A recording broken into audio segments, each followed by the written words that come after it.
I'd like to call to order the Graham County Board of Education regular meeting, September 6, 2022. Mr. Moody, would you lead us in prayer, please, sir? Please. Dear gracious Father, Lord, we just thank this time, this day, Lord, our freedom that we have in you, Lord, our spiritual freedom, Lord, that you came and died and rose again for our sins. We thank you for your grace. We thank you for our freedom that's physical, Lord, and we thank you for our veterans and our military, Lord, for being them. Lord, let's now lift up our school to you, Lord, in particular our school board and the decisions they have to make. Just give them godly wisdom. Be those who are not here, who are sick, Lord, right now, what all's going on with the sickness, Lord, you know who they are. Be them, protect them. Lord, most of all, be their kids. Lord, it seems like everything's pointing towards them these days. Just a vicious attack, Lord, just help us find ways to protect them, Lord, not only academically, Lord, but physically and emotionally as well. Thank you for all you've done for us, Lord. You're the best. Just gonna pray. Amen. Amen. McGuire, would you now introduce who's going to lead the pledge? Of course.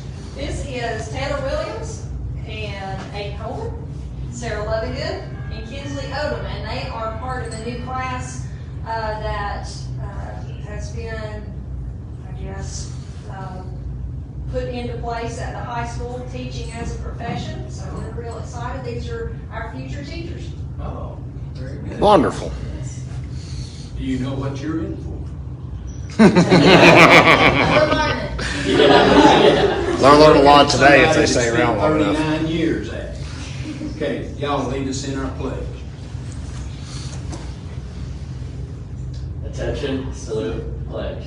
I pledge allegiance to the flag of the United States of America and to the republic for which it stands, one nation, under God, indivisible, with liberty and justice for all.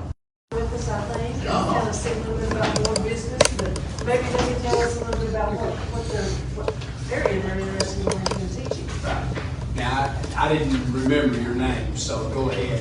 Tell us your name again and what school you might be interested in and what you want to study.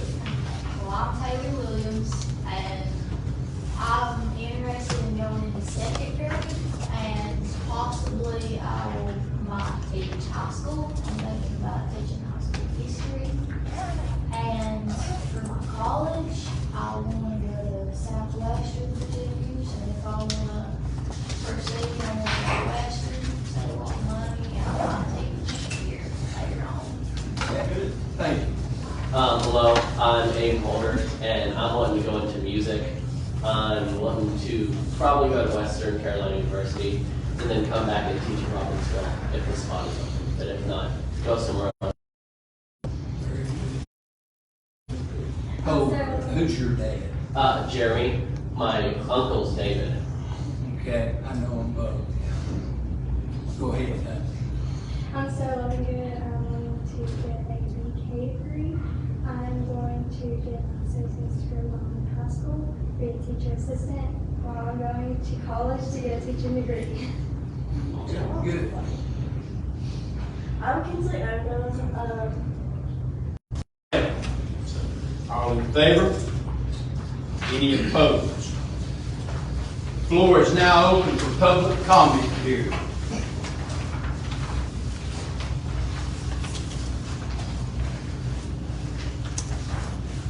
Do I have a motion to close public comment period? Do I have a second? All in favor? Any opposed? Okay, Jamie, start us off with the administrator updates. Yes, so at the elementary school, we have started the year. We've got everything rolling. Everybody seems to be settled into their routines with, where we're supposed to go in the mornings and just little routines like that for some of our newest students that's never been in school before. Those first few weeks are a huge learning curve, and everybody seems to be settling in very nicely. For the events that we've had so far at the elementary school, we've had a great turnout for our open house. And the first week of school with grades 3 through 5, we have what we call annual student safety meetings. And we talked with our students in those grades and clarified for them, because they are getting a little older, things that they can do just to be aware of school safety, what to do in certain situations should they find themselves, the difference between a hard and a soft lockdown, just different things like that, because they're old enough, we feel like, to understand more about school and student safety, personal safety, and those went very well. We had our back to school bash the first Friday of school, and we've had some very positive feedback from that. Kids seem to have a great time.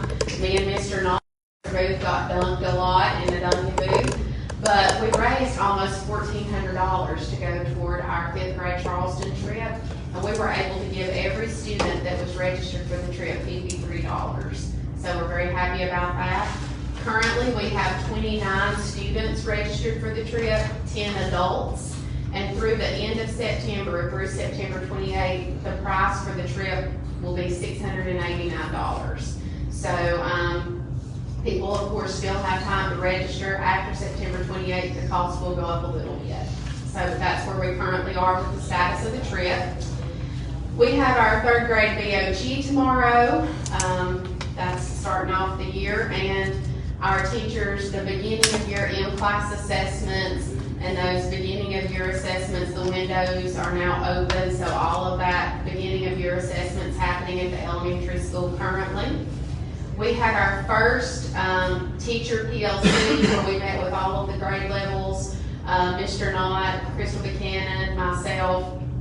The state has released new literacy instructional standards, and this is a K-12 initiative.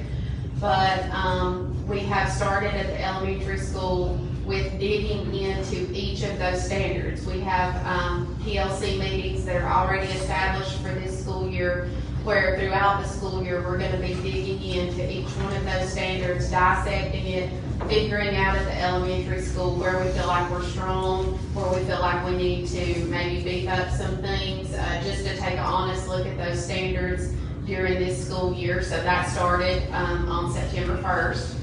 And we do have an event coming up. The information will go out about that event today. It's called the Breakfast of Champions. We're going to have it Tuesday, September 13th at our lower gym from 9 to 10. And we called it the Breakfast of Champions because we don't care if it's a mom, a dad, a grandmother, a grandfather, an aunt, an uncle, an older sister. If you have a child at the elementary school, a foster parent, whoever it may be, and you're that child's champion, we want to meet with them from 9 to 10 and just have a conversation about things that's happening at school, and then also to get good feedback.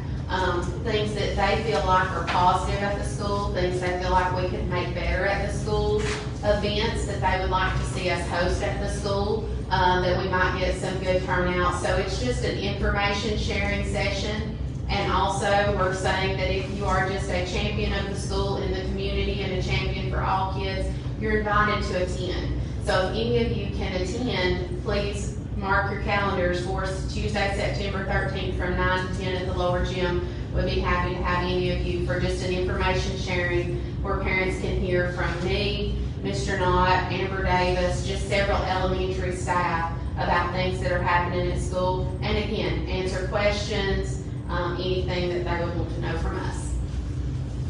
Thank you. Thank you, Kate. Mr. Dale Stewart. Morning.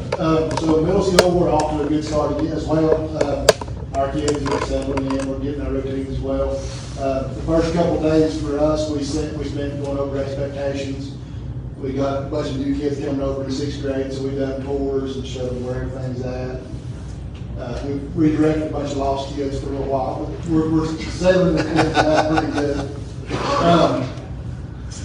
So right now, as far as assessments go, we started our beginning of the year I-ready assessments to establish the baseline, like on math and reading, where they're at.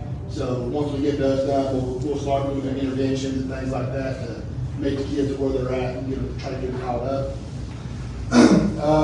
Tomorrow, we got our STEM classes are going to Southwestern for the STEM Careers Festival put on by RESA. We got right now, I think there's 37 kids going on that trip tomorrow to learn more about STEM careers. And then, middle school sports, we're often going to that. We've got a volleyball game today at Andrews for middle school and a cross-country meet tomorrow at Cherokee. And that's pretty much it for middle school. Thank you. Mr. Mathis.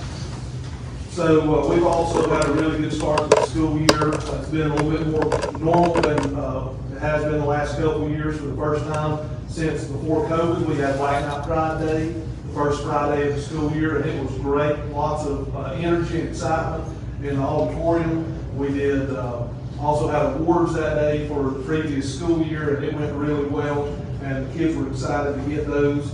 And teachers are doing great. I've already been in every classroom at least once, most of them twice, and I've also started my observations of teachers too. So really excited about the school year. The kids are there, behaving pretty well, and things are going good.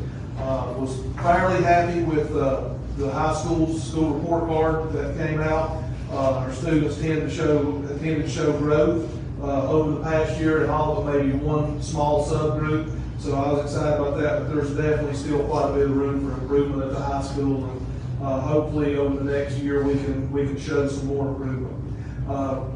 Proud of this group of kids that came in. This is something that started through the CTE department, our teaching as a profession, and so they do a semester of class this semester, and then next semester they will have 2 blocks of teaching as a profession. They will actually be in a classroom doing observation hours and assisting in a classroom somewhere in Graham County Schools. So we're excited to give them that opportunity, and hopefully we can start growing some teachers of our own again. Also with CTE, with Letitia's help, over the summer we created a business advisory council. First time in many years that Graham County has had its own business advisory council, and we will have our first meeting on September the 27th at 6 o'clock. We'll be feeding the council dinner that night, and Ms. Waldrop's culinary class will be catering that for them. And then we'll have our open meeting, elect officers and things like that. So excited to get that started. We will remain part of the Tri-County Business Advisory Council with Clay and Cherokee County also. So we'll continue to do that. In guidance, through our guidance office and Gear Up and Project Discovery, they already have 10 college field trips planned for the fall semester, both 2- and 4-year higher education establishments. So we're excited to give our kids the opportunity to go be on a college campus, get them ready to move on from Robbinsville High School. Something else that I think is really good that kind of goes along with our mental health initiative we have going is our school social worker, Katrina Nelms. She has started a new anti-bullying club at the high school. It's going to be called The Shift, and it's setting higher intentions for the next generation. And she received a $1,000 donation from Hosanna Baptist Church to help get this program started at the high school. So very thankful to Hosanna for investing in our young people, and hopefully this will be a really good thing. Mr. Nelms has given his resignation as the RHS track coach last week. So I'd like to say thank you to him for the time and service that he's put in to that program. He's done a fantastic job over the last several years. Ms. Knight's already posted that internally, so we'll be looking for a track coach, and hopefully at the October board meeting we'll be ready to hire someone for that position. We've got homecoming will be coming up on September the 23rd. So I'm sure Ms. Knight, that'll be an early dismissal, I guess, it's 1 o'clock. Have a parade and all the things that go along with homecoming. And we'd also like to announce the new inductees to the Graham County Athletic Hall of Fame. Induction will be on October the 7th. We will have a reception in the Old Rock Gym that night, and then also the induction will be at halftime. But the inductees this year are Ms. Norma Jean Holder, and she is deceased, and her family will be there. They were very excited to hear that she had been elected into the Hall of Fame. Mr. Scott Anderson, Mr. Tim Soulsby are the other 2 individuals that will be going into the Hall of Fame, and also the 1980 and 1981 state championship football teams will be inducted this year. And that's all I've got. Mr. Matson, Yes. what did you say the name of the bullying club was? I didn't catch it. The Shift. Shift. Does it stand for something? Well, it stands for setting higher intentions for the next generation, so, Okay. okay? Okay. And then they've got shirts ordered, for the kids that'll be in it, and, she's got some really good activities, and hopefully it will help, with the climate at the high school, so. Yes, good stuff. Ms. Williams? Hi there. Sorry, I scared you. Thanks. Well, Gear Up has started with a bang, as you heard from Mr. Matheson. We've already got 10 college visits in general, 2 for culinary added to that, and 3 for middle school, 1 for each grade. So we've been very, very busy.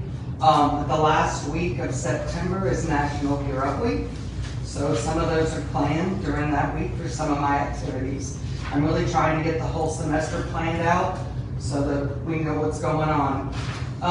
The first day of school, for middle school, we held a STEM event for all of them to come in, and one of our academic innovation specialists from Europe came, and she took care of that event. The kids all seemed to have had a good time. I've already been in 6th grade, 7th grade, and 8th grade already with a Welcome to Gear Up kickoff. We've also been in senior classes. Our surveys have started, and surveys are very important for our Gear Up program. And so far, when I've gone into classes, the students that were in attendance have already done theirs, and we've sent them home for families, and hopefully they'll be back in time. We already have a middle school family night plan, and we also have 2 for the seniors at the high school on February, Lord, I'm skipping, aren't I? September the 26th, we're having our first family night, and that's for the RDS and FSAID that you have to start your FAFSA. And on October the 6th, that's our real kickoff FAFSA night. We'll be feeding the families at 5:30, and then the meetings will all start immediately afterwards, 6:15 or 6:30. We have STEM days planned for the middle school students, where again, the academic innovation specialist is going to come in and do full programs with each grade, studying different subjects. So we have professional development planned for the teachers for those same days. The teachers in middle school, we have altogether 9 people from middle school signed up for Thinking Maps, which is a PD that's writing across the curriculum. And we're very excited that we have the most of all the districts of our teachers going for this. The last college trip, I will add, is November 21st. And as of December 1st, we can't travel anymore. So I feel like our semester is pretty well set out and we're ready to go. Any questions about all that? It's a lot, I know. Okay, thanks. Ms. Williams? Good morning. Just a handful of announcements to make to you. Typically, I give you data each month on our social workers, nurses, counselors, and of course, we've only had a couple of weeks worth of info for the month of August. So I've chosen not to bring anything to you today, but we will start that for September. As a whole, we are off to a very good start. We've got a lot of things implemented that we are seeing benefits from.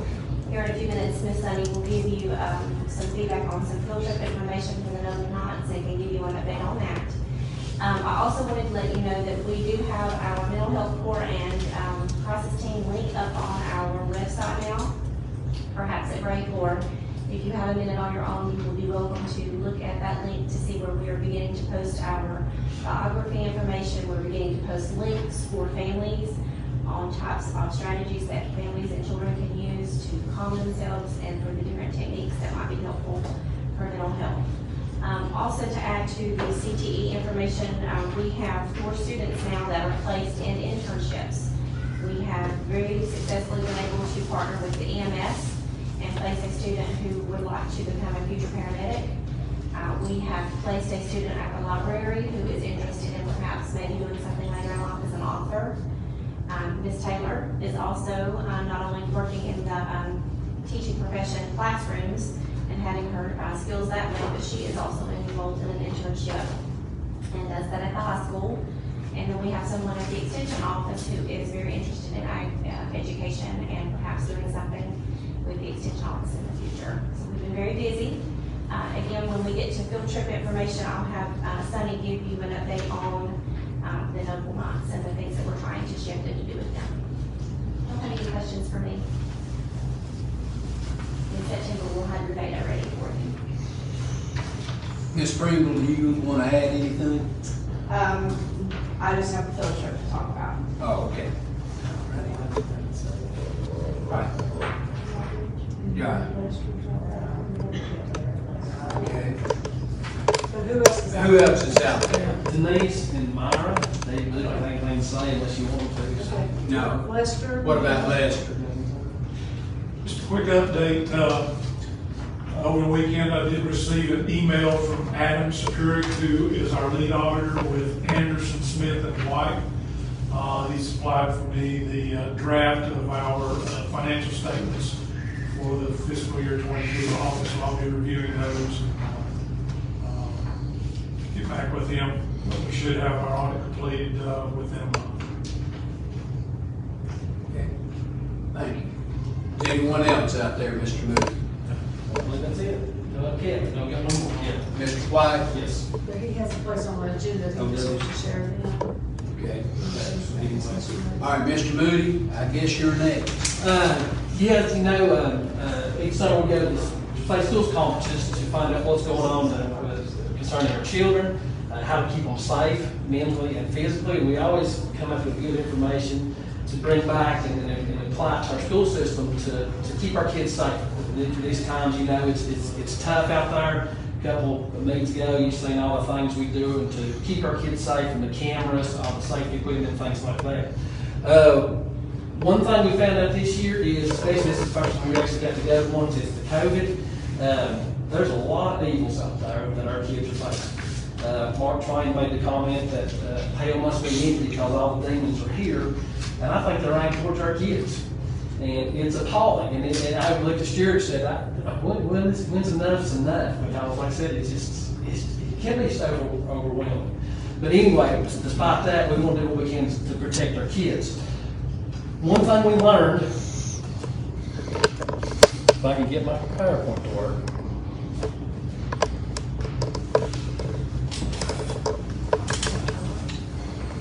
We've been dealing with all these mental health issues that you see there in the web, almost individual. That's why it's overwhelming. But recent studies have shown that all these things that kids and adults are going through now has a common denominator.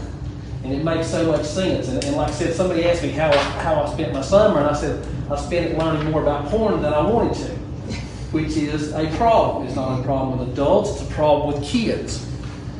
Now we're finding out that the average age of kids addicted to pornography is 11 years old. Now that's the average age from 8 to 14.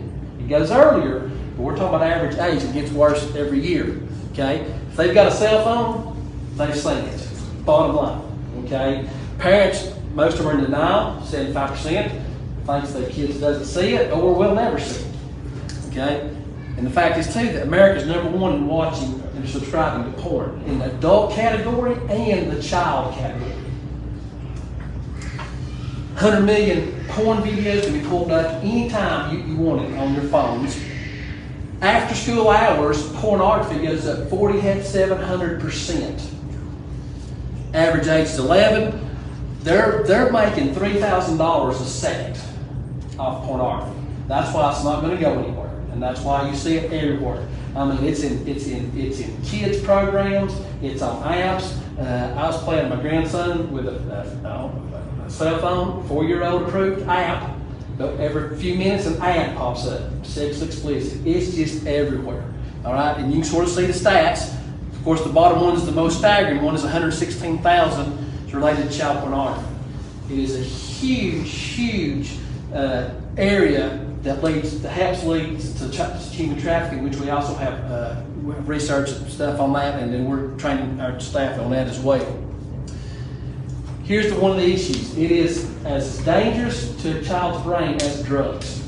It equated to meth and cocaine. You can see the side effects have the same effects as having been on drugs as well, and it literally rewires the brain. It changes it physically in shape, size, and chemical balance. It is a problem, okay? The one thing that we're trying to promote is that if it's an issue that we can have parents and children deal with, then the rest of all these other problems we see could quite possibly go away, because they're all somehow tied to that and the addiction of it. So saying that, this is my lead-in. I met a man, his name is John. He's from the Third Talk organization, and with the board's blessing, he's going to do his little presentation here. I'd like to bring him in and talk and train our teachers and our community, hopefully in October 18th. So at this point, I'd like to turn the floor over to John, please. Thank you, Mr. Moody. It's an honor to be able to address the board. The numbers that you just saw are absolutely correct. North Carolina is in the top 10 of human trafficking states in the country. Our underage American children watch more internet pornography than the entire country of Canada. They are the largest viewing demographic of this content in the world. They watch more content than the entire country of India or Japan or Germany or France or the United Kingdom. Also, Mr. Moody is absolutely correct. A vast majority of parents are completely in denial of the fact that their children are watching this content. It focuses and fires the same receptors in the brain as cocaine, methamphetamine, and heroin. So our children walk around with cell phones, watch this content, it will rewire their brain, which changes the way they interact with human beings. Not in a relationship way, but the way that they actually see human beings, which is why we see an increase in bullying, why we see an increase in assaults in high school and in middle school campuses. I am the strategic coordinator for the Department of Public Instruction here in the state of North Carolina. I am also the director of a youth-led, peer-to-peer, anti-human trafficking organization called Youth for Abolition. I am also the founder of the Third Talk. And what I have done very successfully for the last several years is meet with parents and students together to not only bring this to the awareness, mostly of the parents, but to focus on ways in which parents and young people can have conversations between themselves to eliminate the harm. Because the truth of the matter is the harm comes from the volume of content that is seen without any alternative narrative to any of these young people. So they'll watch on the average of about 6 videos a day, and without anybody ever saying to them, even something as simple as, that's not real, or that's not how people interact with each other, or that is negative toward you. They believe it to be real. And in very formative years, the average age of 11, this can actually create neural pathways in the brain that will stay with them for the rest of their lives. So I am here to answer as many questions as you have. I have done this presentation in front of large groups of people. I also sit down with individual families. I will offer that one of the surprises to me when I began this journey, and I do genuinely believe I have been called to solve this problem for our kids at this particular time. But I will offer that I've never sat down with a family speaking to a young person who sat there with their hands folded, staring down at the floor, waiting for this to be over. On the contrary, they are desperate to have this conversation. They know that it's bad for them. They feel that they can't do anything about it. They feel that there's no one that they can talk to about it. And when they hear an adult say the words and allow them the opportunity, the guilt and the shame comes pouring out of them. So I am here to work with school. I am here to work with the community. I am here to be as helpful as I possibly can because we have a tremendous challenge that is very difficult to talk about. It's incredibly uncomfortable. But a 17-year-old who was willing to give her testimony gave me the most poignant sentence that I've ever heard, which was, just be because it's uncomfortable, it's not a good enough reason not to have that conversation. And that has been thematic for me. So I am willing to, and have stood up, planted my feet in the ground. Steely, I look forward to adults and young people to say, I know that we have a problem and that there is a solution, and it just takes the courage of grown-ups to sit down and understand that this is the world that our kids live in. It's not the world that we wish they lived in, but we need to address it in that manner. And at that point, I'm happy to answer any questions. Well, I think it starts with these young people here. They have to step out and say just exactly what you said. They got to talk out and let us know as adults. And that's extremely uncomfortable for them, because I have been told this by some young adults, that we need some adults to listen to us. And I don't know how you can, you tell them we're here to listen, but to make that first step. And I think there needs to be some, I'm glad you're here and going to work with some parents and these young people. But I think we have some things in place, Mr. Matheson, don't we? Have we not trained some young people that young people can go to? Don't we have that program? So, thank you. It's One thing that I would like to be thinking about between now and October is how do we get the parents to come in first?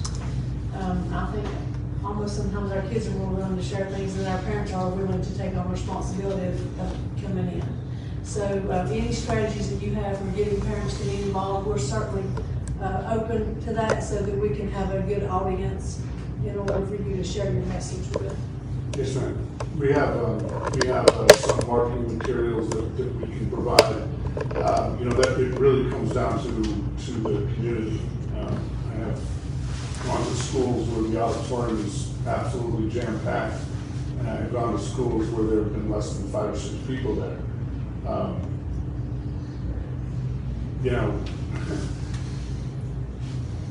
I wish we lived in a different world. We just don't. And it really is up to grown-ups to take that first step. I'm fond of saying that we would never send our youth group or our middle school class or our Girl Scouts hiking out into the Mojave Desert and forget to mention rattlesnakes, dehydration, and heat stroke. We cannot allow our young people to go out online without having the information necessary to protect themselves from this. So I stand at the ready, and I'm ready to work with Mr. Louie and everybody here to make sure that we get that information out. like you said, it's a moneymaker, so getting it started. Yeah, well, and it changes the physical brain, and I believe it changes the heart, and it allows young people to see other human beings in ways that is less than how God intended. So could we skip to Sunny to talk about the Noble Knights program? You're going to talk later. You can share the field trip, but it seems like it would be an appropriate place to discuss the Noble Knights program that you guys have got going and share how that we've been training our children.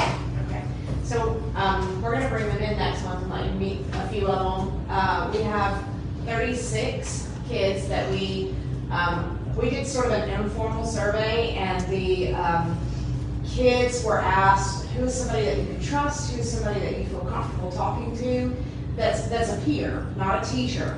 And they gave us these names, and then we kind of went through these names and kind of made sure we weren't getting somebody's, it wasn't a joke.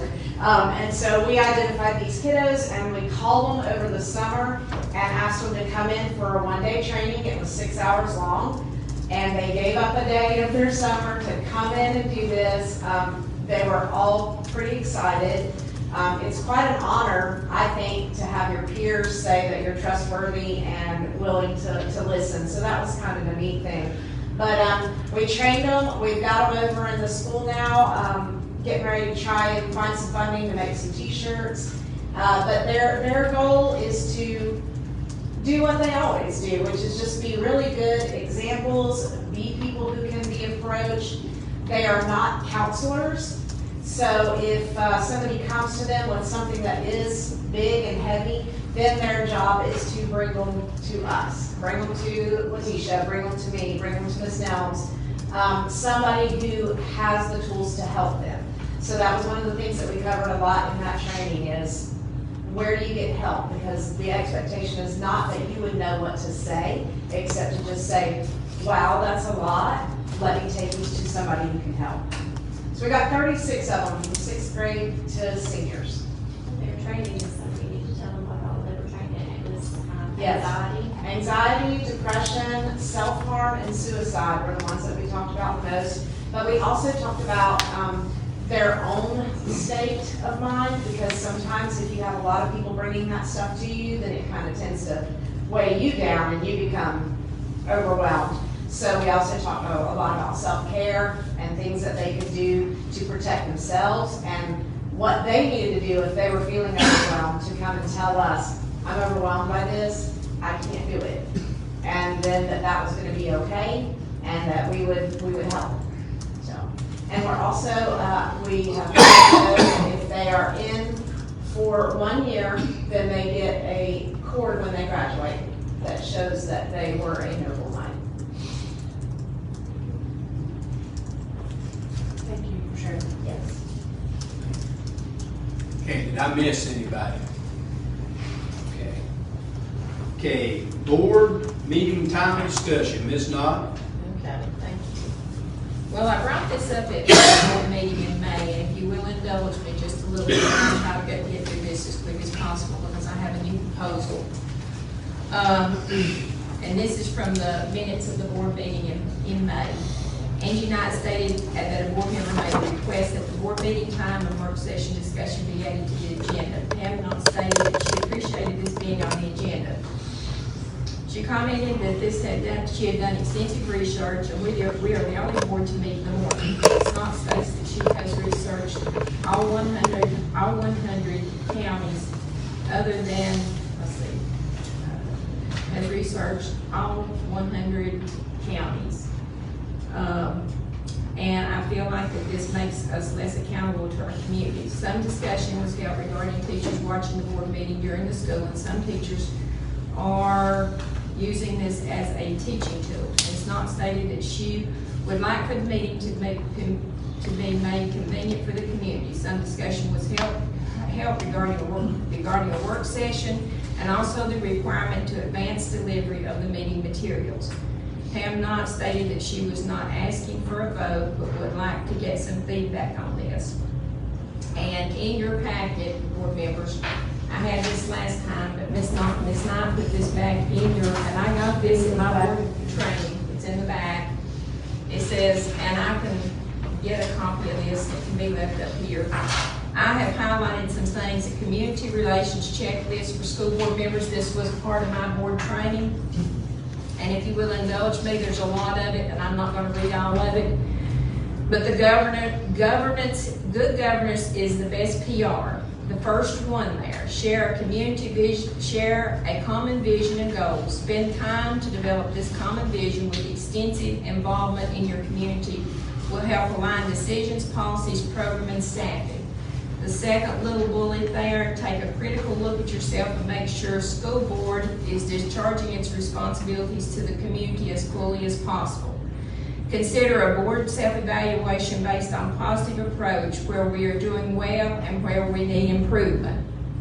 And at that, let me interject that I had asked that possibly we look at a survey, and we never did decide on that, but I believe the people of our county, through a survey, will see any change that is needed.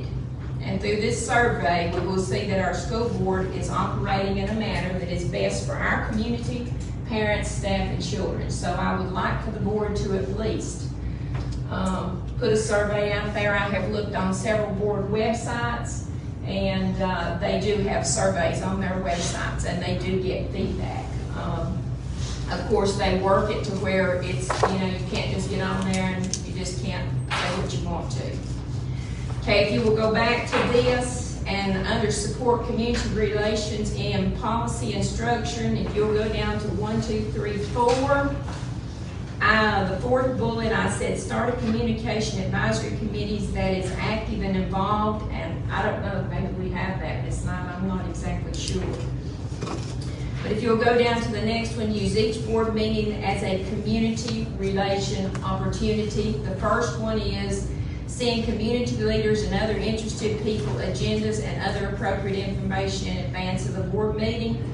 The fourth bullet down there, make sure your district vision, mission, and goals are clearly displayed in your boardroom. This will serve as a guide in decision-making and public reminder of the driving forces behind the board's work.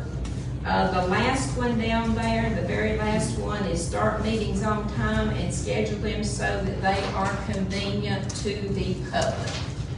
On the next page on the back, all the way down before be visible, accessible, supportive, and positive, the one up above that, conduct a board meeting evaluation periodically. Where do you spend your time and what you stand for? Under the next one, be visible, accessible, supportive, and positive. The first bullet, be visible at school and civic events. On down there, it's 1, 2, 3, 4, 5, 6, 7, 8, 9, 10, 11. Keep an open door policy, which I think we do.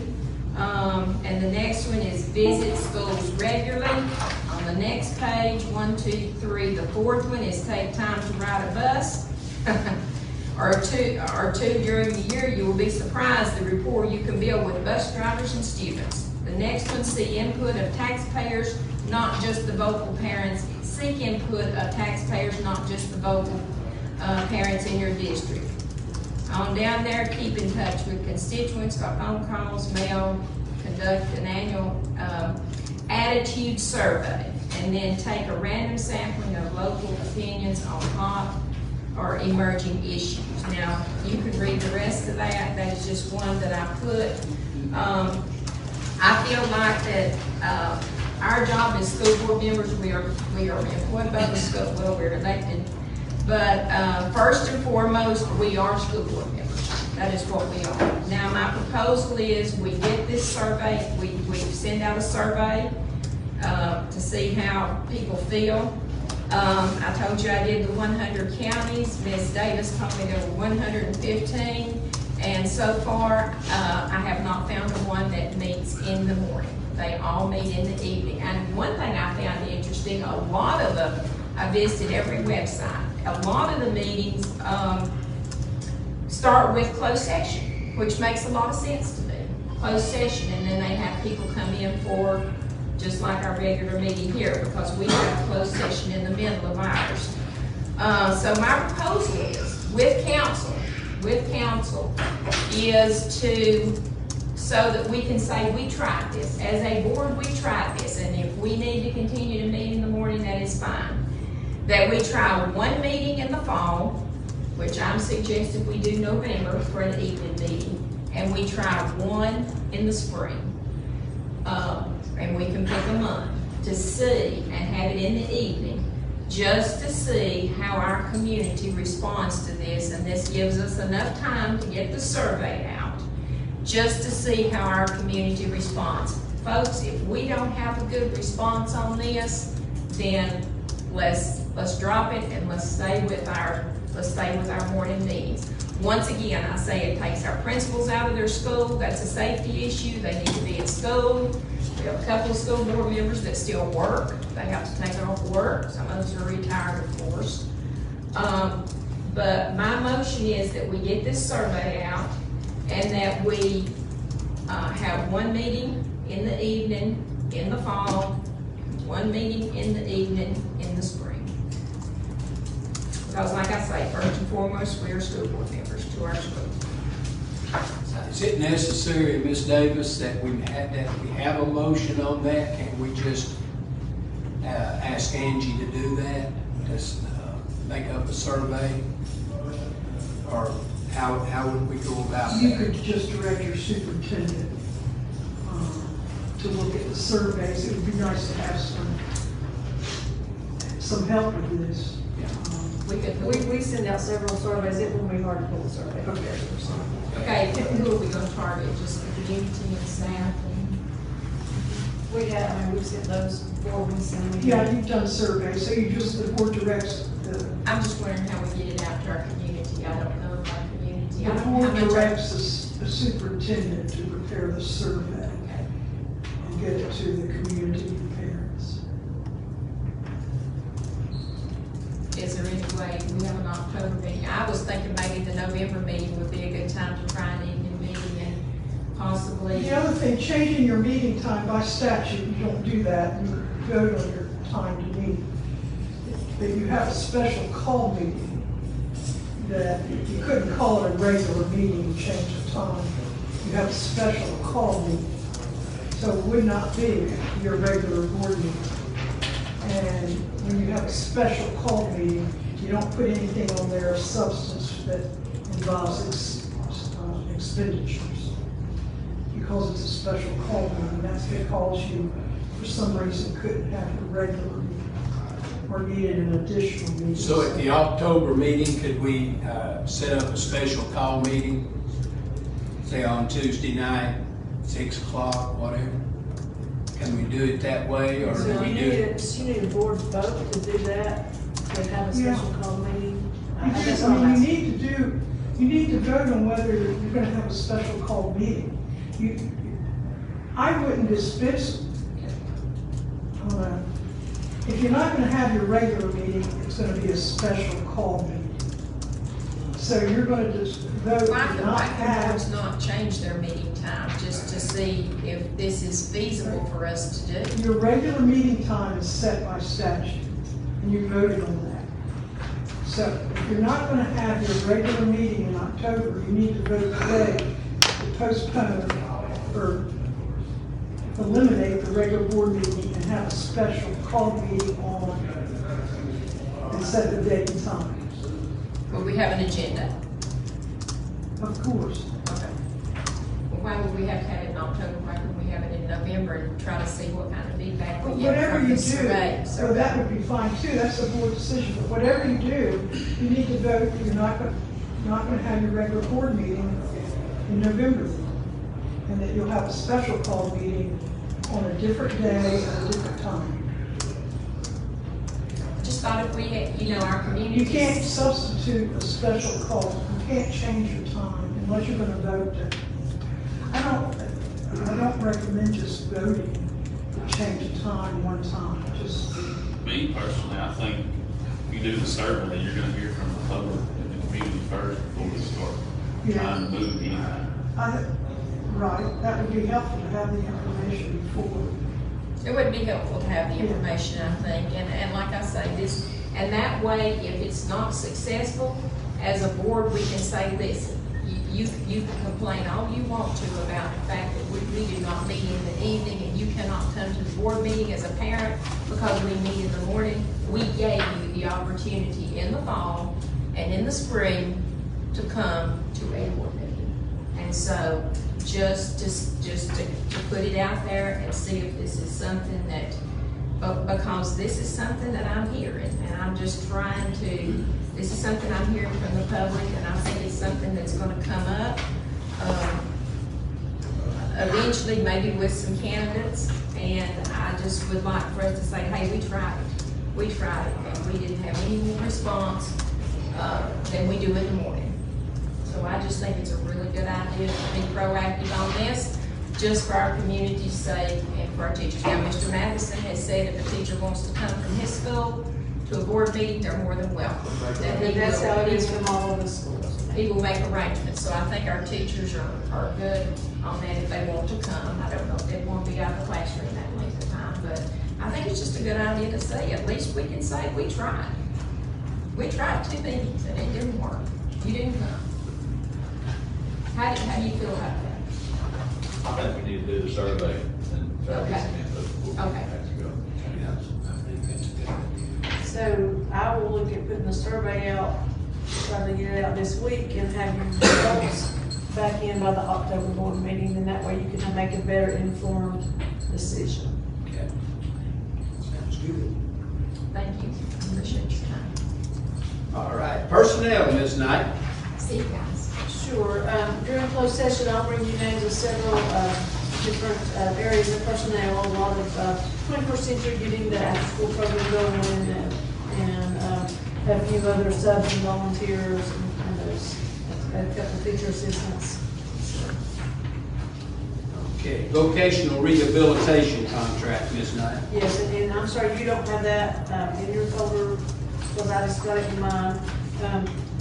I'm going to present the Christie Cable. Each year, for many, many years, we have, Graham County Schools has entered in with Cherokee County and Clay County Schools in the vocational rehabilitation contract to provide services to our students in the high school that would seek additional assistance to be employable, to help them have a skills inventory, and then help them in job placements.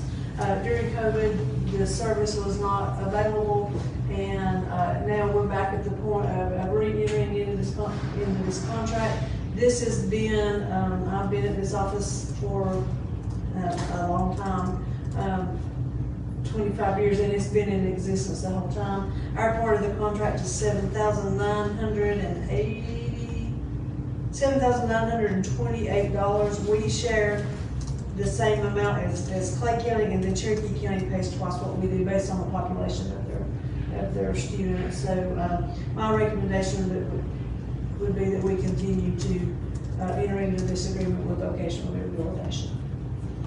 Do I have a motion to approve the vocational rehabilitation contract with Cherokee and Clay County?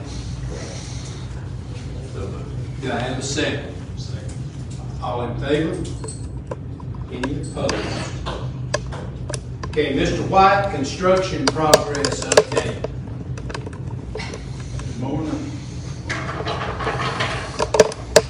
In your packet, gave you a copy of the construction AOC meeting notes, like this. It should be on your table. That's on the table. Oh, I'm sorry, I laid it down on the table prior to the meeting.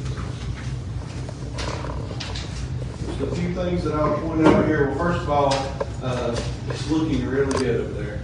So if you guys have not had an opportunity to go by and take a look, I would suggest you do so. But we did meet August 23rd for our latest meeting. We did talk about several different things, and the first one I want to point out is the number 3 on the items of discussion, which was the floor in the existing middle school hallway. Throughout the, at the beginning of the construction, that was one of the first things they did was do the remodel inside the existing building. And they put in restrooms for where the special ed classrooms are. They put in some new restrooms in there, and so they had to cut a strip of the hallway out in order to do so, to put in the drain lines and all that good stuff. Well, throughout the last 8-9 months, we kept noticing that there was like some of the tile was starting to come up. It looked like the glue was coming up. So did a little investigation there, and we did find out that there's some groundwater coming up, where the actual cuts were made in the concrete. So basically, the fix that we have done for that is they seal those seams off, and so hopefully that will take care of the problem. So that they have those seams have been sealed. A new tile has been put down. We're hoping that takes care of the problem. They have made a suggestion to us to add a few French drains. Basically, what they feel like is going on is, the weight of that new building is, basically you take a piece of ice and drop it in a glass of water, the water is going to rise. And so the weight of that new building, they feel like it's causing more pressure on the groundwater out there. And so they're recommending that we put in a few French drains there to kind of relieve that pressure. So that's item number 3. If you look at item number 4 on the discussion list there, we did get a request from Western Builders for us to consider some additional funding to Western Builders, and that amount was $76,550. Basically, what that request is coming from is all the additional costs and delays that Western Builders has has occurred, basically due to COVID.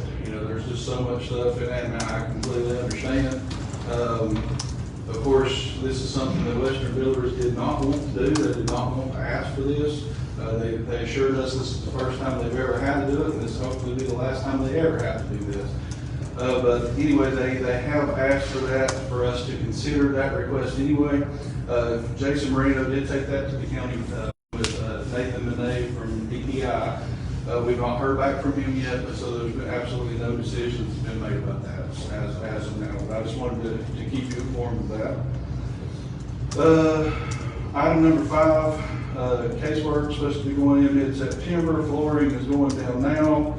Item number 6, they talked to Ms. Walsh, and I know Ms. Walsh is working with Meyer Wall Group there to get room numbers, all that type of stuff, for phone numbers, and all that type of stuff to get the signage put up. Overhead ceiling inspections have been completed. They're putting in the ceiling tile grid, the ceiling tiles themselves.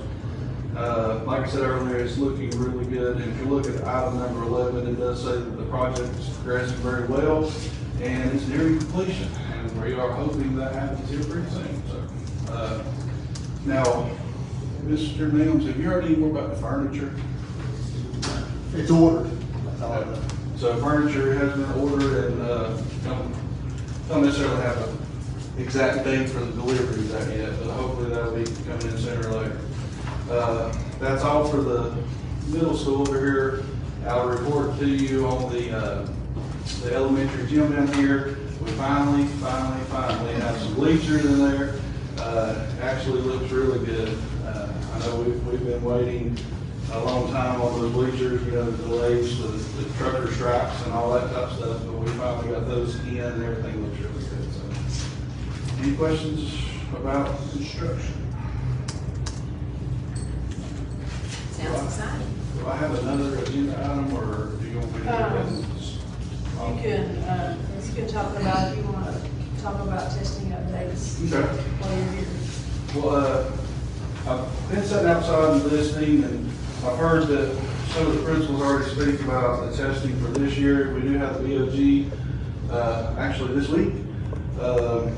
Check-ins will start at the high school this week.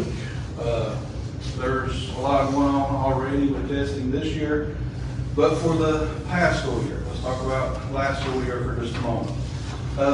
Last Thursday, the school accountability grades were released. They were presented to the State Board of Education last Thursday. So, just to make you aware, I've had one working day with these numbers. So, I've not done a thorough investigation like I will do, but from what I've done thus far, I wanted to kind of keep you guys updated. The first thing I wanted to take a look at on your table, probably the last thing, on the very bottom, that I printed off. It kind of looks like this. It's a article that I wanted to start off with. In this article, this is an article that comes from EdNC, which is an education organization. I printed off one page of this article for you guys, things I wanted to point out and just kind of remind you of before I started talking about numbers. If you'll look down at that page in about the third paragraph right there, it says, in its presentation to the state board, DPI officials said proficiency declined in 21-22 compared to the last pre-pandemic school year. Now of course, the pre-pandemic school year would have been the 18-19 school year. I'm going to skip the rest of that sentence, going to the next sentence. The accountability model identified 1,097 out of 2,595 schools as D or F schools. So with that being said, there's about 43% of the schools in North Carolina that are considered Ds and Fs. Going on to the next paragraph right here, this just kind of remind you where the accountability model, how the accountability model works. The accountability model, which the General Assembly passed in 2013, figures school grades by putting 80% weight on standardized test scores and 20% on whether student performance grew relative to expectations. The law labels schools with D the law labels schools with D or F grades that either met or did not meet growth expectations as low performing. And we'll come back to this document here in just a minute. Now, I've provided several different things for you. First of all, the one piece of paper that I gave you that looks like this, just has Graham County schools. Now, this document right here shows you in the last 2 years where each grade level scored. And so, you know, if you look straight across, of course, that's how the state board, or not the state board, but the DPI is looking at the numbers, so you can see, like, for instance, if you look at 4th grade ELA right there in the 2021 school year, I'm sorry, the 2020-2021 school year, we increased to the 2021-22 school year by 20 points. We had a 20-point increase right there. So you can look at it that way. The way that I kind of prefer to look at this is kind of diagonally. So if you look at, like, say, 5th grade ELA, you can see in 2021, they're at 36.1% proficient. Now, if you go diagonally, that's the cohort of the kids. That's the same kids. So basically go from 5th grade ELA to 6th grade ELA in the 2021-2022, and you can see there that that same group of kids went from 36.1% proficient to 39.2% proficient. So anyway, I just wanted to provide this for you. You can see from last year to this year, and then you can also look at it diagonally to look at individual cohorts of kids and how they're doing. Overall, when you take and you combine all EOG and all EOC subjects combined, you take them all together, in the 2020-2021 school year, we were at 35% proficient, where this past school year, 2021-2022, we were at 40% proficient. So over the last year, we did have a 5-point increase. But with COVID, I will tell you this, you know, COVID has definitely hurt schools in general, you know, whether it's Graham County or whether it's everywhere. But now from 2018-19, so the 2018-2019 school year, we are down 16 points. And so with that said, you know, COVID has really put a dent, and it's really hurt, you know, testing the schools. Now, if you go to the next piece of paper that I provided for you, it's the one that has basically the comparison. It's a lot fuller page. Now, I'm one that likes to compare ourselves to people that's like us. And so basically what I have done here is you can see these numbers right here are 2021, 2022 numbers all across the board. You can see where we're at compared to the state, compared to other schools around us. And I'm not necessarily going to spill out numbers and all that stuff. I want you guys to take a look and digest it. If you look at in the middle toward the left, other data right there, you can see where there's other pieces of information that I gave you, but specifically for the high school in regards to the graduation rate, the ACT, and the work piece. Now, one thing I will say about ACT this year, the proficiency level all across the state of North Carolina, in order to be proficient, they changed the criteria last school year. And so it was, in order for you to be considered proficient on the ACT, it used to be you had to have a composite score of 17, where this year they changed that composite score to 19. So it's higher expectation. And so our number on the ACT did go down, but of course the whole. Now, if you look at the bottom left box right there, I went ahead and gave you an idea of where we're at and where the other schools are at as far as letter grades go. So as you can see right here, Robbinsville Elementary did have a D, and if you look all the way to the right, Robbinsville Elementary did not meet growth. Robbinsville Middle School had a D, and they did not meet growth. Robbinsville High School scored a C, and they did meet growth.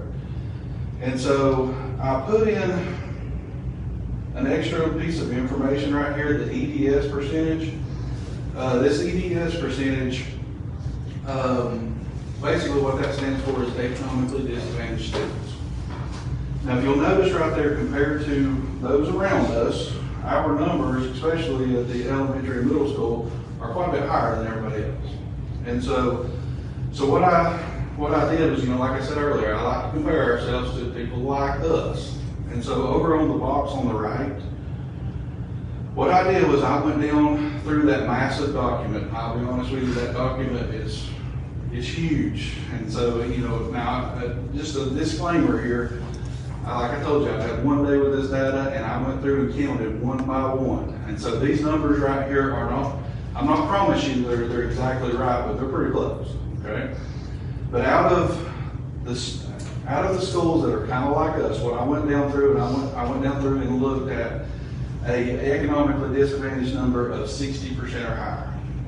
Okay, so of all the schools that have a subgroup of students economically disadvantaged at 60% or higher, there was 405 schools. Okay, wait just a minute. So economically disadvantaged would be our poverty rate, essentially, our free reduced lunch rate, county credit. Students living in poverty. So students living in poverty, 60% of our kids, more or less, are in that category. Okay. Okay, you're saying you look all over the state. All over the state. This is state. So there's, in the state of North Carolina, there was 405 schools that I counted. Okay, no, give me, like I said, I went through and counted one by one, so I may have missed some somewhere. But out of the 405 that I saw, that had an EDS rate of 60% or higher, out of those 405 schools, there were 0 A's, that's the school kind of accountability rate.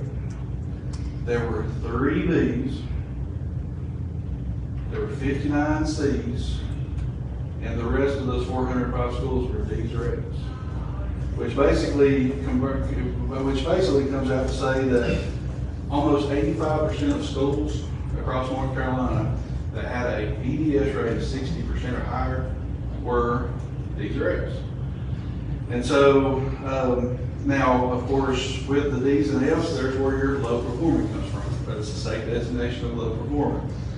And so, we do have a couple of schools that are considered low performing. And with that said, I want to go back to this document that I started with reading. I want to take a look at the last 2 paragraphs right here.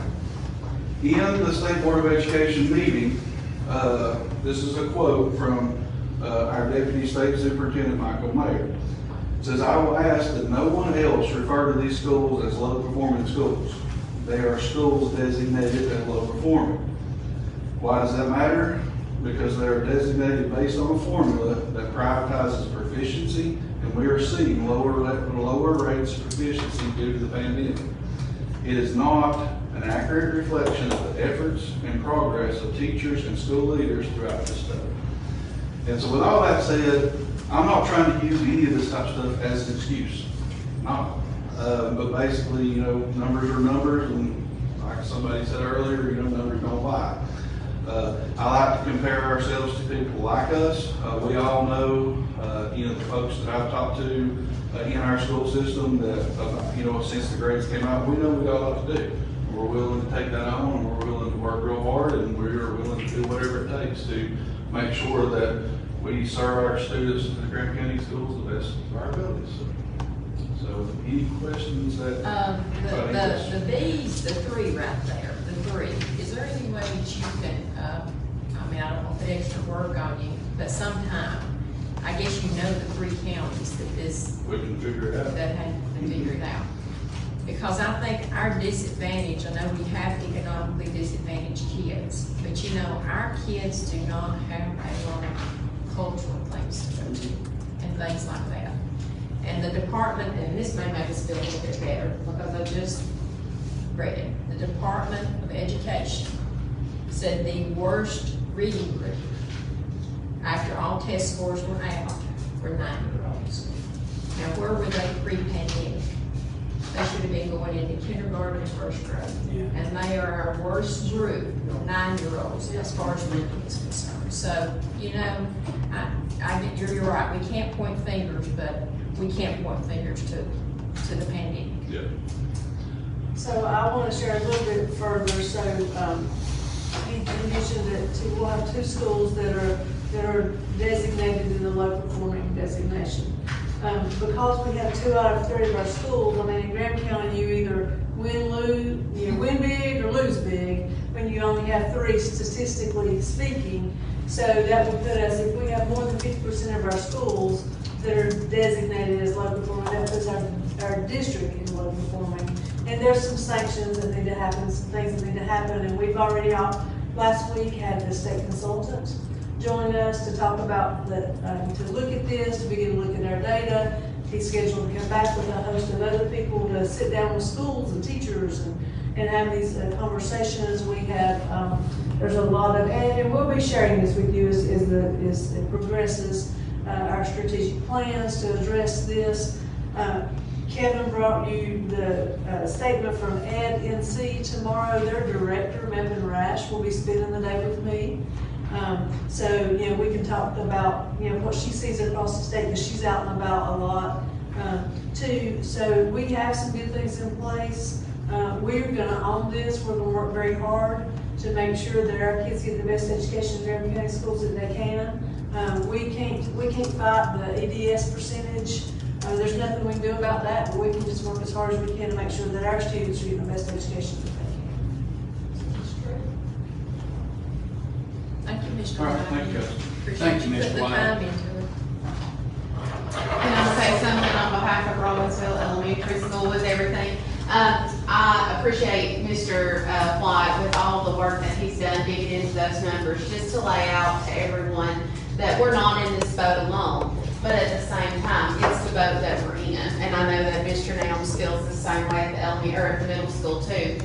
But we're gonna work very hard and be very dedicated to our students to make sure that we move past this. Because the importance of that is the students that are in first grade or are in second grade or are in 7th grade, they still just have a certain amount of time that we still have them, that they're still our students, that we can get them caught up to try to be where they need to be. And we're gonna be very diligent with that. At the elementary school last year, we knew that we were in a place that we were gonna have to be playing major catch up. And so we have some things in place for this school year that I feel like puts us in a very good spot to start addressing these needs and gaps. We have a new curriculum in reading that's aligned K-5. We have one K-1 and then another 2-5 that does exactly what you said, Ms. Knott, about building background knowledge and cultural experiences. Madison Bellinger in her 5th grade open house meeting to parents said this year we're going to be discussing about the Renaissance and just several different things that have thematic units of study that should build that background knowledge, increase that student vocabulary, which is where we know we have some weaknesses. Also in math, we have adopted K1 is First Math, which is research-based, but 2-5 is Open Up Resource, which directly aligns with our middle school curriculum. We think we're going to get a lot of benefit from that. And our teachers are digging into that and marrying what they're finding in their curriculum with what they know about the foundations of math. So I do want you to know that we're aware of where we are. We're not happy with where we are. We're gonna own it, and we're gonna do the best we can to move forward with it. But we have made some decisions last year that put us in a good place to move forward. I also know as part of these sanctions that you have to meet as a board to define whether I'm still the person you want at the elementary school as the principal, because we are a low performing school. I'm sure it's the same at the middle school. And so I encourage you at any point in time this year, please come down. Let us show you what we're doing in reading, what we're doing in math. Come and watch, and so that way that you can know and that you can have some confidence yourself when our community wants to come to you with questions and concerns, as they have every right to do. So our doors are open. I want to ask you to come in so that you can see what we're doing and how we're trying to address this.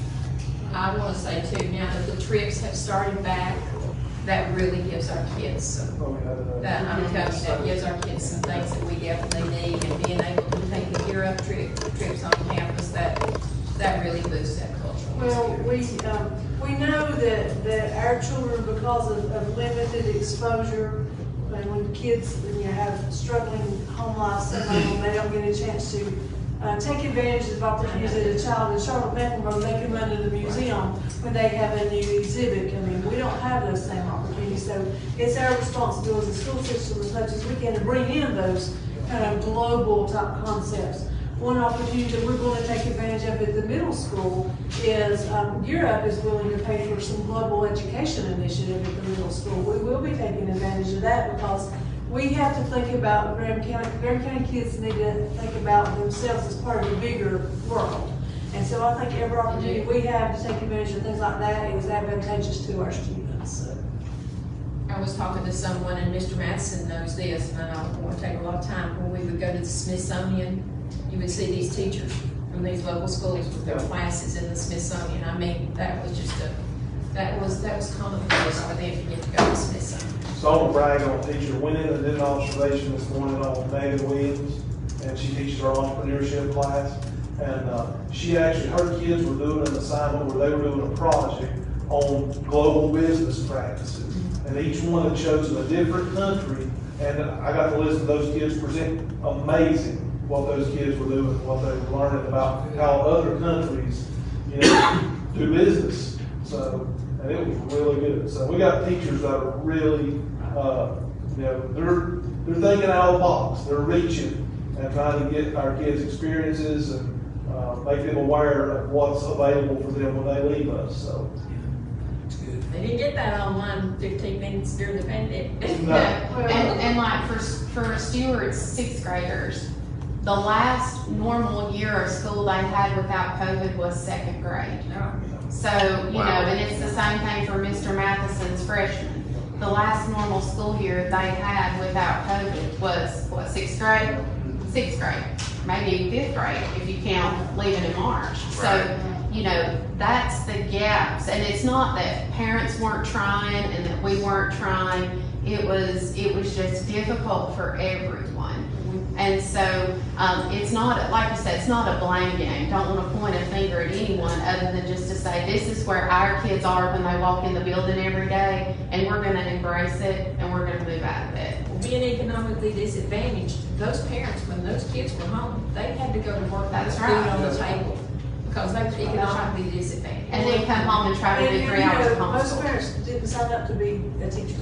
Right. That's That's correct. And appreciate how hard they work to try to do that. Sure. The lack of broadband and internet access in our county.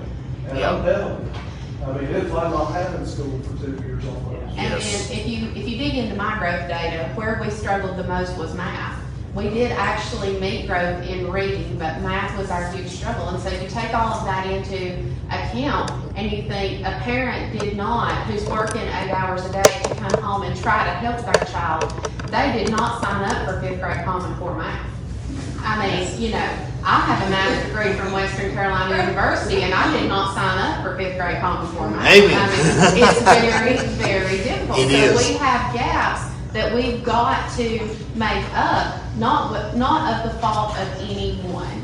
And, it's where we are, and we're prepared to hit it head on. But we've got some good teachers in place. We do. All right. Field trips. Ms. Pringle, or Ms. Knight, I know Ms. Pringle. There's a few, but go ahead with Ms. Pringle. So I'm really excited about this one. You'll feel my energy. So our Noble Nights again, I reached out to the North Carolina licensed clinical mental health counselors president, and the annual conference is coming up September the 30th and October the 1st. It is normally $500 per person to attend. And I reached out to them, told them about our Noble Nights, and they have invited us to come for free. And the kids will get to participate in 4 different classes. And some of the classes, I just was trying to write down a few of them. Some of the classes are spirituality and counseling, techniques to combat stress, resiliency for teens, how to get a service animal into counseling, and the rising epidemic of mental health in sports. So that's just a few of them. They'll get to attend 4 of those.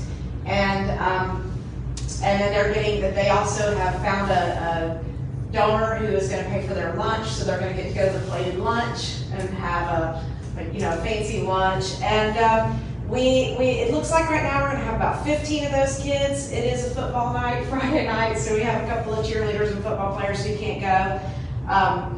Stuart's gonna drive, so it's gonna be 3 chaperones, myself, Stuart, and Katrina. And we are also stopping by Lenore Ryan University, where I have contacted one of my past professors and asked him to do like maybe a 30-minute class for them and just talk to them about the growing field of mental health and substance abuse, and maybe kind of get some of these high schoolers fired up about wanting to go into that field. This is only high school that we're taking. We are not taking middle school.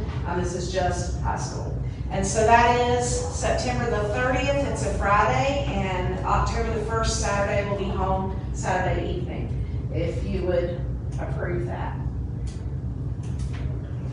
Okay, do I have a motion to approve the annual mental health conference for 15 high school students and 3 chaperones, September 30th and October 1st? Do I have a second? Second. All in favor? Any opposed? You got one more, go ahead. So also on October the 23rd, that is a Sunday, at 3 o'clock, they are doing a suicide prevention and awareness walk in Asheville. And I would like to invite all of our Noble Knights, so all 36 of them, I don't know how many of them will be able to come, to go to Asheville and walk in that walk. We'll hopefully have our t-shirts by then and wear those, represent our community, and maybe have a early dinner, and then we'll come home. And thank you for the information there. They won't have to approve that because it's not overnight. Oh, okay. And Sorry. and it's not out of state. So Okay, great. Okay. Do you have a lead on the t-shirts yet? I don't. I know how much they're gonna be, but I haven't reached out to see like if anybody is willing to help yet. That was on my list too. Can you give me the price on that and I'll... Sure. I didn't hear where that conference was. It's in Winston-Salem. Winston-Salem. Yes. Okay. And I'm trying to get funding to gear up to pay for the hotel rooms. I'm trying to justify that I right think now. that'd be great, and I can help with everything like to do that. I do have Miranda McKinnon's request. Yes, I couldn't remember who, I knew you had. Okay, so Miranda McKinnon with the high school yearbook and digital media classes will be requested to take 20 to 25 students with the appropriate number of chaperones to Beyond the Lens in Pigeon Forge on Tuesday, September 13th. I think that would be a great field trip for digital media. They were given free tickets by the owner, Rob Turner, so appreciate them doing that. Nice. I've got 2 field trips. But that's out of state, so we'll need to bring. All right, do I have a motion to approve the out-of-state field trip request from Miranda Buchanan? It's Beyond the Lens in Pigeon Forge, Tennessee, Tuesday, September 13th. Do I have a motion to approve that? So moved. Do I have a second? Second. All in favor? Any opposed? Okay. I've got 2 field trips. The first one is for the band. They are scheduled to go to a band competition in Bristol, Tennessee on October the 1st. And it'll be a one just there and back, and Ms. Watkins is going to make sure that we can get that approved. And then the other one is for a project discovery. It will be 3 to 5 students. It will be September the 18th through the 20th. And it is a backpacking trip. There will be 2 chaperones. That is Aaron Goodpaster, who works for Project Discovery in Western Carolina, who was a student here, and Alex Rector. So there'll be a male and female chaperone. It is male and females on this trip. Each student and each chaperone will have their own tent. So they'll be sleeping in their own quarters. And they're going to the backside of Cordelia. Let's see, where are they going? They are going to Black Balsam and Tennant Mountain. And they'll be Where is this? It's off of Blue Ridge Parkway. Oh, okay. That is where the backpacking trip is. So that's out of state? It is not out of state, but it is overnight. Overnight, that's right. It's overnight, Sorry. yeah, so it's the 18th through the 20th. So they'll stay the night of the 18th, the night of the 19th, and then they'll be coming out of the woods September. on the 20th, this month, yes, ma'am. And this is something before the pandemic, this was a common trip they did, and but they've not been able to do that recently. Okay. Do I have a motion to approve the band competition October the 1st in Bristol, Tennessee? Do I have a second? Second. All in favor? All right, now this is a backpacking. Backpacking trip, yes, hiking and backpacking. Okay. Do I have a motion to approve the hiking and backpacking trip off the Blue Ridge Parkway, September 18th through the 20th? Do I have a second? Second. All in favor?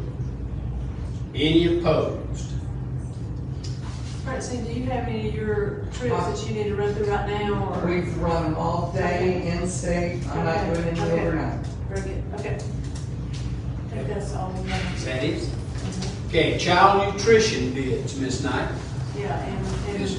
Moody here? Well, I can share this. Oh, okay. So she would like to request approval for the following vendors for this school year. She's had a real difficult time getting vendors across the whole state. They've had a difficult time getting vendors for foods. So for produce, she would like to recommend Performance Foods, and for slushy mix, Trident. So, the recommendations. All right, do I have a motion from the child nutrition bids for produce, Performance Foods, and for slushy mix, Trident? Do I have a second? Second. All in favor? Any opposed? Is that it? All right, do I have a motion to go into closed session? Pursuant to the provisions of North Carolina General Statute 143-318.11, parentheses A, parentheses 3, and 143-318.11, parentheses C, I move that the Graham County Board of Education go into closed session to receive advice from Ms. Ellen Davis, attorney for the Graham County School Board of Education, which advice comes within the purview of an attorney-client privilege. This advice will be general legal advice about legal issues or legal matters. Pursuant to the provision of North Carolina General Statute 143-318.11, parentheses C, I move that the Graham County Board of Education go into closed session for the purpose of considering personnel matters as defined in and allowed by the North Carolina General Statute 143-318.11, parentheses A, parentheses 6, and the North Carolina General Statute 115C-321. Do I have a second? Second. All in favor? Okay, we are now in closed session. Teacher assistants? Do I have a motion to approve teacher assistants, Tess Diefendorfer and Keely Jordan? So moved. Do I have a second? Second. All in favor? Any opposed? I recommend that you approve Chelsea Hill and Joyce Hill as child nutrition substitutes. Do I have a motion to approve as child nutrition substitutes Chelsea Hill and Joyce Hill? Approved. Do I have a second? Second. All in favor? Any opposed? I recommend that you affirm Christy Odom and Adara Crisp as AmeriCorps workers with, within our schools. They actually are employed by AmeriCorps, but it will be a contractual relationship. Do I have a motion to affirm Christy Odom and Adara Crisp as AmeriCorps workers? Do I have a second? All in favor? Go ahead. I'm sorry. I recommend, you didn't have time to get anybody opposed, I just jumped right in there, I'm sorry. It's okay, go ahead. I recommend that you approve Rebecca Ward as an instructional substitute. Do I have a motion to approve Rebecca Ward as instructional substitute? Approved. Do I have a second? Second. All in favor? Any opposed? I recommend Emma Crow and Jay Tisateski as volunteers. Do I have a motion to approve volunteers Emma Crow and Jay Tisateski? Approved. Do I have a second? All in favor? Any opposed? I recommend that you employ the slate of staff as presented for the 21st century workers for the after-school program. Do I have a motion to approve the 21st century after-school workers as presented? Do I have a second? Second. All in favor? And Any opposed? Go ahead. I did it again. I recommend that you affirm as an Indian education tutor at the middle school, Holly Jackson. Where is that? Oh, do I have a motion to approve Indian education tutor or affirm her, Holly Jackson, at the middle school? So moved. Do I have a second? Second. All in favor? Any opposed? Is that it? Do you have any announcements, Ms. Knight? Our next Board of Education meeting will be a regular meeting October 4th at 10 a.m. Do I have a motion to adjourn?